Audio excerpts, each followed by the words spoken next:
హల్లెలూయా. దేవుని మాటని శ్రద్ధగా ఆలకించండి. వారికి భయపడకము, నిన్ను విడిపించుటకు నేను నీకు తోడయ్యున్నాను. ఇది యెహోవా వాక్కు. ఇర్మియా 1:8. నీ జీవితంలో కూడా ఏ పరిస్థితుల్లో కూడా నువ్వు భయపడదు, ఆందోళన చెందొద్దు. నేనేమైపోతా, నా పరిస్థితి ఏమైపోతుంది, నేను ఒంటరిని అనుకోవద్దు. ఎందుకంటే దేవుడు మన పక్షం ఉన్నారు. ఆత్మీయులు అంటే వారి దేవునికి చెందినవారు, వారితో దేవుడు ఉంటారు. వారి వెళ్ళు మార్గంలో ఆయన సహాయం చేస్తారు. వారి చేయి పనుల్లో దేవుడు వారికి సహాయం చేస్తారు. వారు నిలవబెడతారు, బలపరుస్తారు, ఆదరిస్తారు, ధైర్యపరుస్తారు. ఆయన వారికి సహాయముగా ఉండి వారికి జీవితంలో శ్రేష్టమైన కార్యములు దేవుడు జరిగించే దేవుడు.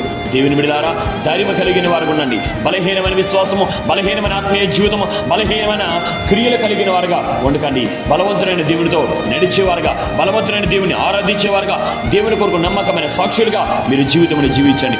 దేవుడు వింటైన కార్యాలు మీ జీవితంలో జరిగించి విజయం అనుగ్రహిస్తారు.